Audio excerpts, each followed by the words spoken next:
Praise the Lord. നമ്മുടെ കർത്താവും രക്ഷിതാവുമായ യേശുക്രിസ്തുവിൻ്റെ അതിപരിശുദ്ധമായ നാമത്തിൽ എല്ലാ പ്രിയമുള്ളവർക്കും പ്രഭാതവന്ദനം. മത്തായി സുവിശേഷം 13-ാം അധ്യായത്തിൻ്റെ 1 മുതലുള്ള വാക്യങ്ങളിൽ വിതയ്ക്കുന്നവൻ്റെ ഉപമ നാം വായിക്കുന്നു. സ്വർഗരാജ്യത്തെക്കുറിച്ച് യേശുനാഥൻ പറഞ്ഞ മനോഹരമായൊരു ഉപമയാണ്.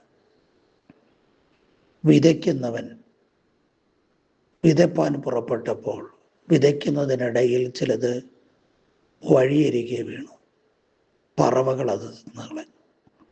ചിലത് പാറസ്ഥലത്ത് വീണു, വേരില്ലാത്തത് കൊണ്ട് ഉഷ്ണം തട്ടിയപ്പോൾ അത് വാടിപ്പോയി. ചിലത് മുള്ളിനിടയിൽ വീണു, വളർന്നപ്പോൾ മുള്ള് അതിനെ ഞെരുക്കിക്കളഞ്ഞു. ചിലത് നല്ല നിലത്ത് വീണു, 100, 60, 30 മേനി വിളവ് നൽകി.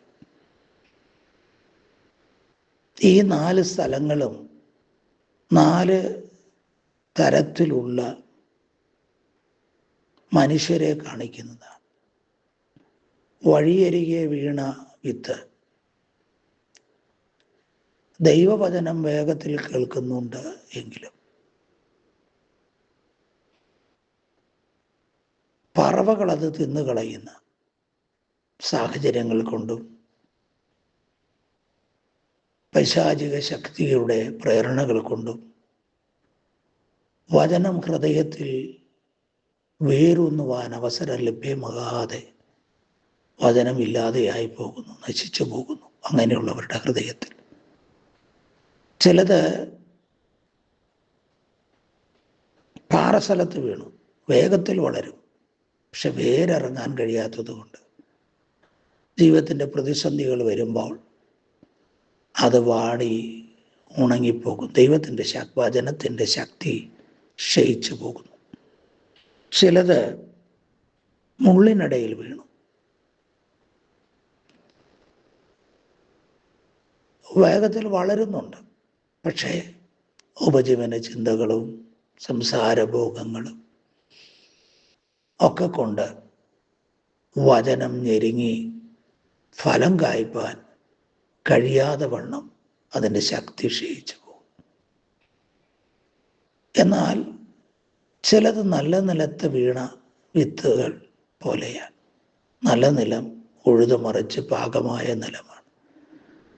വളരെ ഉത്സാഹത്തോടുകൂടെ ഒരുക്കത്തോടുകൂടെ പ്രാർത്ഥനാപൂർവം വചനം ശ്രവിക്കുകയും വചനം മുളച്ച് വളർന്ന് ഫലപൂർണമായി തീരുകയും ചെയ്യുന്ന പ്രയോജനമുള്ള ഹൃദയത്തെക്കുറിച്ചാണ് പറയുന്നത്. 4 തരത്തിലുള്ള മനുഷ്യർ ദൈവത്തിൻ്റെ വചനം കേൾക്കുന്നുണ്ട്. വിവിധ വഴികളിലൂടെ ദൈവം ഇന്നും സ്വർഗരാജ്യത്തിൻ്റെ വിത്തുകൾ അവിടുത്തെ വചസ്സുകളിലൂടെ വിതച്ചുകൊണ്ടേയിരിക്കുന്നു. എന്നാൽ എല്ലാം ഫലമുള്ളതായി മാറാത്തതിന് കാരണം വഴിയരികിൽ വീണ വിത്ത് പോലെ, പാറസ്ഥലത്ത് വീണ വിത്ത് പോലെ, മുള്ളിനിടയിൽ വീണ വിത്ത് പോലെ പലതും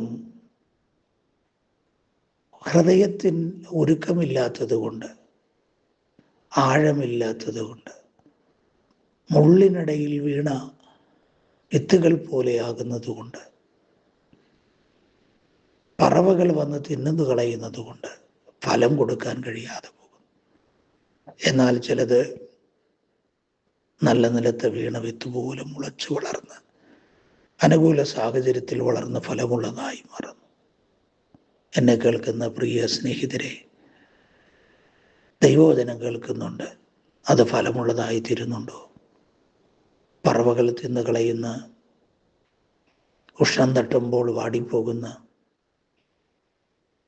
ജീവിതത്തിൻ്റെ വല്ലാത്ത പ്രതിസന്ധികളിൽ ഞെരുങ്ങിപ്പോകുന്ന വിത്തുകൾ പോലെ നമ്മുടെ ഹൃദയത്തിൽ വീഴുന്ന വിത്തുകൾ, അതിൻ്റെ ശക്തി നശിച്ചു പോകുന്നുണ്ടോ? ഇല്ലാതെയാകുന്നുണ്ടോ? അതോ നല്ല നിലയിൽ അത് ഫലപൂർണമാകുന്നുണ്ടോ?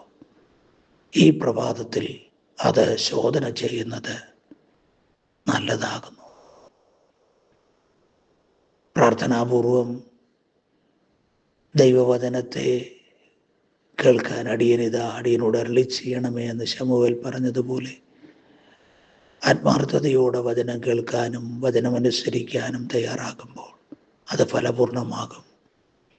ദൈവരാജ്യത്തിൻ്റെ നിറവുകൾ വെളിപ്പെടുന്ന ജീവിതമായി ആ ജീവിതം മാറും.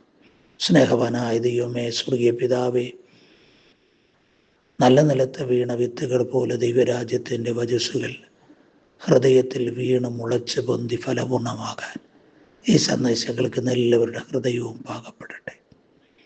അങ്ങയുടെ സഹിതം തരുന്ന ശുഭതന്ത്രം ഞാൻ അനുഭവിപ്പാൻ ഇടവരുത്തണമേ.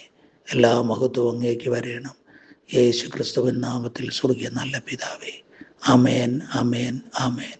കർത്താവ് നിങ്ങളെ ഓരോരുത്തരെയും ധാരാളമായി അനുഗ്രഹിക്കുമാറാകട്ടെ.